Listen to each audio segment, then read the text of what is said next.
Hello အားလုံးပဲမင်္ဂလာပါအမထန် page မှာပြန်လည်ကြိုဆိုပါရစေဒီနေ့ကတော့ရခိုင်တခွားသီးတုပ်ပြမှာဖြစ်ပါတယ်အရင်ဆုံးဒီလက်ကိုစကားလေးဆက်ပြနေစီလိုက်တော့เนาะပြီးသွားရင်ဈေးထဲကဝယ်လာတဲ့တခွားသီးတစ်လုံးကိုပဲ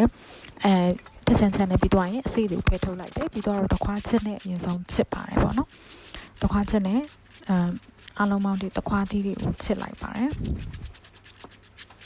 ပြီးသွားရင်တော့ဒီစိမ့်စားငက်ပြီးပေါ့ရခိုင်မြင့်ငက်ပြီးပေါ့နော်ရခိုင်မြင့်ငက်ပြီးကိုဒီ gas အိုးလေးနဲ့အရင်ဆုံးကင်ပါတယ်မီးရမ်းမများဘူးမီးနည်းနည်းလေးမြင်းလေးနဲ့ကင်တာဖြစ်ပါတယ်ပြီးသွားရင်တော့ငပိကင်ထားတာရယ်ပြီးငုတ်သီးစိမ်းရယ်ပြီးသွားရင်အသားမော်လေးနည်းနည်းစားလေးနည်းနည်းထည့်ပြီးတော့ပေါင်းနင်းလှုပ်လိုက်တယ်ထောင်းလိုက်တယ်ပေါ့နော်ပြီးသွားရင်တော့ဆိုတာလက်စီပီတာဆိုတော့ဒီလက်နဲ့ပဲအရင်ဆုံးဒီထောင်းပြီးတော့ငုတ်စုံထဲမှာကျန်တဲ့ဟာတွေအရင်ဆုံးပကံနဲ့ထည့်နေပေါ့နော်တခွားသီးတွေကိုထည့်ပြီးသွားရင်တော့တခွားသီးကိုနင်းလိုက်ပါတယ်ပြီးသွားရင်တမယာသီးအချင်းကြိုက်တဲ့အတွက်တမယာသီးလေးကိုနည်းနည်းညှစ်ထည့်လိုက်တယ်ပေါ့နော်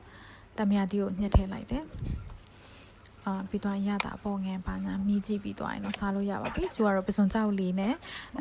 နနမင်းတို့စက်တော်နီတို့မိမိကြိုက်နေတဲ့ရထည့်ပြီးသုံးဆလို့ရပါတယ်ကျေးဇူးတင်ပါတယ်